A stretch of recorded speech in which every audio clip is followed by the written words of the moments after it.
Hello, আজ আমরা দেখব বুলিয়ান অ্যালজেব্রার সরলীকরণ। তো আমরা বুলিয়ান অ্যালজেব্রার পদ্ধতিতে সরলীকরণগুলো আমরা দেখব কিভাবে হয়। আমরা প্রথমত কিছু সূত্র লিখে রেখেছি এখানে। a into 1 equals a into 0 equals 0, অনুরূপ এইভাবে কিছু সূত্র লিখে রেখেছি। আরও দুই একটা সূত্র লিখি, যেমন a প্লাস বি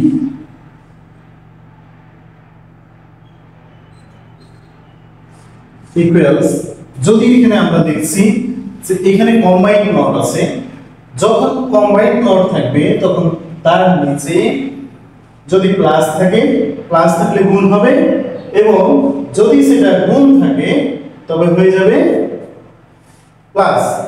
তাহলে গুণ থাকলে আমরা জানলাম যে গুণ থাকলে যোগ হবে এবং যোগ থাকলে গুণ হয়ে যাবে। অতএব সেই অনুযায়ী আমরা দেখব a combined not equals a not into b not। এবার আমরা যদি এইটুকু দেখি a b combined not, এটা সমান, এটাকে ভাঙলে কি হয়, গুণ আছে তাহলে যোগ হয়ে যাবে। a not plus b not। সরলীকরণের বেসিক টু অ্যাডভান্স পার্টের প্রথম পর্বে আমরা দেখব কিছু অঙ্ক। নাম্বার 1 এ যদি আমরা দেখি, আমি দেখব a b c, এইটা মনে করো সরলীকরণ, এটাকে আমরা ভাঙবো, কিভাবে করব দেখব। তাহলে দেখব আমার এখানে কম্বাইন্ড একটা নট আছে, এটাকে ভাঙলে কি হয়, এই সূত্র অনুযায়ী গুণ থাকলে যোগ হয়ে যাবে। তাহলে এখানে গুণিতক অবস্থায় আছে a into b into c, তাহলে কি হয়ে যাবে, এইটাকে নটটাকে ভাঙলে হয়ে যাবে কি, গুণ আছে যোগ হবে। তাহলে এইটাকে এখান থেকে যদি এইভাবে ভেঙে দেই, এইখান থেকে ভেঙে দেই, তাহলে হয়ে যাবে কি, এখানে একটা যোগ এখানে একটা যোগ। তাহলে a not plus b double not plus c not equals a not plus b plus c not। হয়ে গেল, সহজ না? এইটাকে ভাঙলাম, তাহলে হবে a not, উপরে যেটা একটা আছে গুণিতক অবস্থায় আছে তাই হয়ে গেল যোগ, এইখানে একটা নট আছে আর এটা ভাঙে একটা পেলাম, হয়ে গেল দুইটা, প্লাস গুণ আছে প্লাস হয়ে গেল। এবার সি এর উপরে একটা নট, ঠিক আছে। এবার দেখব ডাবল নট, এই যে সূত্র a double not equals a সমান, তাহলে ওই সূত্র অনুযায়ী দেখব b ডাবল নট সমান b। এবার দ্বিতীয় অঙ্কে আসি,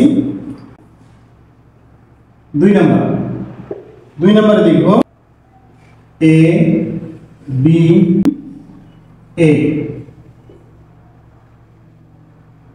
কম্বাইন্ড নট দিল। আচ্ছা, এবার দেখো তো এটা কি করা যায়। অনুরূপ এটার মতো করে ভাঙবো, a নট b নট, যেহেতু গুণ আছে হয়ে যাবে plus, a not plus b not plus c not plus a double not, ঠিক আছে না?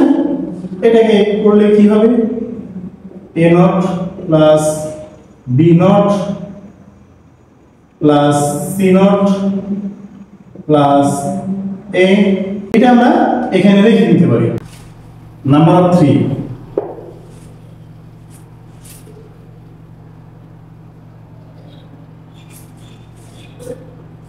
a b plus c d combined not, এইটা আমরা সরলীকরণ করব। আচ্ছা দেখি, তাহলে এইটা কম্বাইন্ড নট আছে, এটাকে যদি দুই ভাগে এখানে ভাঙি তাহলে যোগটা হয়ে যাবে গুণ। তাহলে a b combined knot into cd combined knot।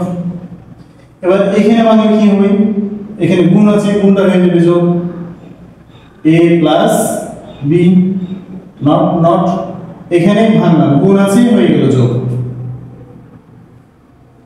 c plus d, not এইটাকে ভাঙলাম, তাহলে এটার উপরে একটা এটার উপরে একটা হলো, গুণ আছে যোগ হয়ে গেল। এবার গুণ করব, a কে দিয়ে c গুণ, তাহলে a নট c, a কে দিয়ে d, তাহলে a নট d নট। এবার b এর পালা, b কে দিয়ে c, তাহলে b not c not plus b কে দিয়ে d, b not d not. ঠিক আছে, এইটা হয়ে গেল, আর কিছু নেই। নাম্বার অফ 4 দেখি, 4 নম্বরে a b plus b d combined total combined. এটাকে যদি আমরা সরলীকরণ করি দেখব এইটাকে আমরা ভাঙবো, কোনটাকে ভাঙলে সুবিধা হবে। দেখো আমরা যদি a প্লাস b এটাকে ভাঙি তাহলে হয়ে যাবে যোগ, এটাকে ভাঙলে যোগ হয়ে যাবে, বাট এই কথাটা হয়ে যাবে একটু বড় অঙ্ক হয়ে যাবে। আমরা যদি শর্টকাটে করি তাহলে দেখব a b নট, এবার আসলো এটা যোগ আছে গুণ হয়ে গেল b d নট আর উপরে এটা। ঠিক আছে, আমরা জানি কি ডাবল বার, a ডাবল বার সমান a, তাহলে ডাবল নট সমান a, তাহলে এখানে পেলাম a b into b d। আমরা জানি a into a into a সমান a, a ইনটু a সমান a, যেহেতু a ইনটু a সমান a, তাই এখানে b ইনটু b সমান b, তাহলে a b d, a b d answer. Number 5,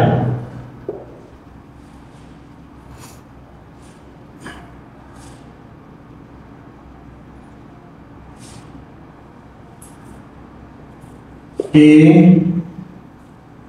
b not plus b c not combined not.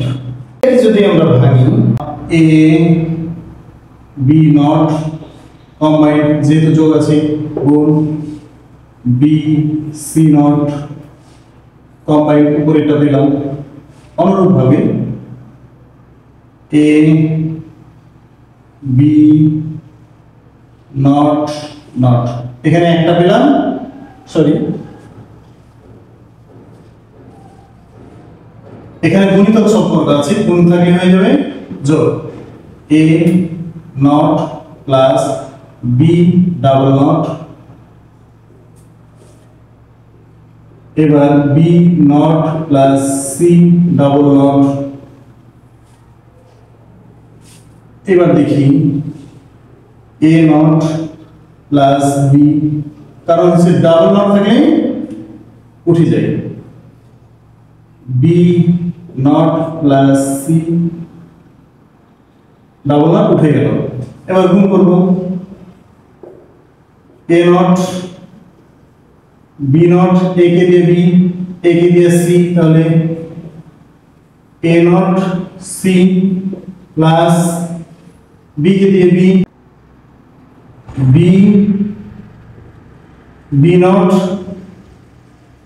Plus b c। এবার দেখব এটা থেকে গেল a not b plus a c plus b, এই যে ব্যতিক্রম মানে একটা নট আছে একটা নাই, এই যে এই সূত্র অনুযায়ী, তাহলে কি হয়ে যাবে 0 প্লাস bc।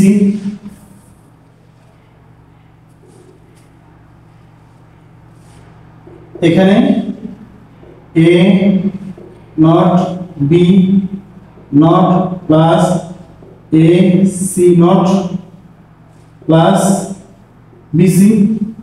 এখন দেখবো কিছু কমন চাই কিনা। কমন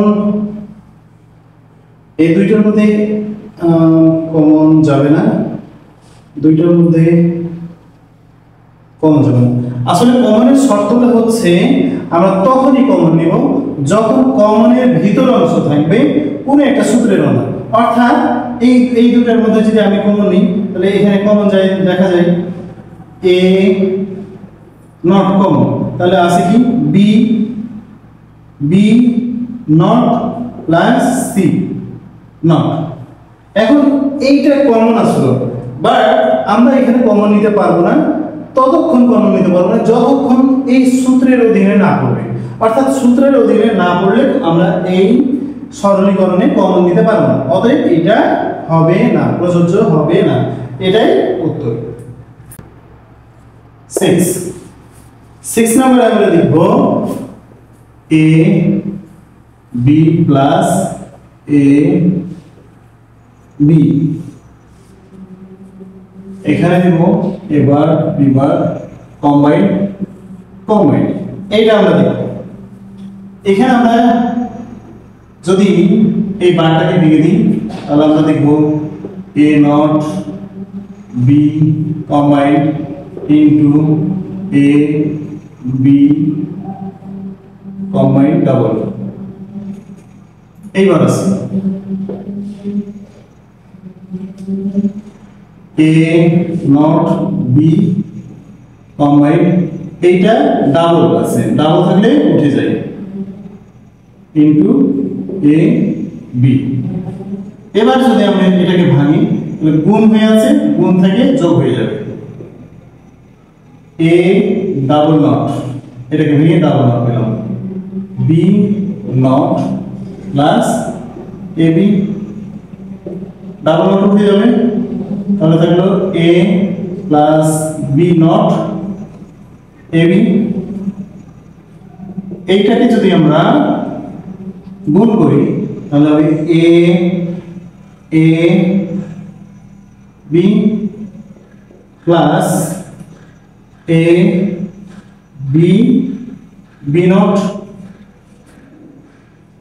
আমরা জানি a ইনটু a সমান a, তাহলে a b, এখানে b into b not, b into b not সমান কি 0, 0 কে a দিয়ে গুণ করলে 0ই হয়, তাহলে থাকলো সর্বশেষ ab।